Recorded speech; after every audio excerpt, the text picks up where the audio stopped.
Indian Army Chief General Upendra Dwivedi arrived in Kathmandu on Wednesday for a 5-day official visit aimed at strengthening military ties between the two countries. Continuing a 7-decade tradition of conferring honorary ranks on each other's army chiefs, General Dwivedi will be awarded the honorary rank of General of the Nepali Army by Nepal's President. During his visit, he is also scheduled to hold talks with his Nepali counterpart, General Ashok Raj Sigdel, and meet Prime Minister KP Sharma Oli and Defence Minister Manbir.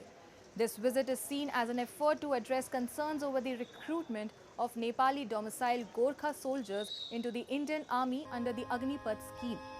Gorkhas of Nepali origin have served in the Indian Army for decades under a tripartite agreement between India, Britain and Nepal.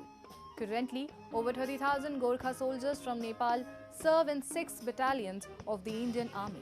However, the Nepal government had paused the recruitment of Nepali nationals after the introduction of the Agnipath policy.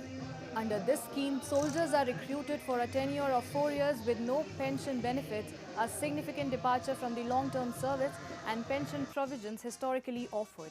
The Nepal government has expressed concerns over the shorter service duration, which contrast with the extended terms traditionally served by Gorkha soldiers in both Indian and British armies.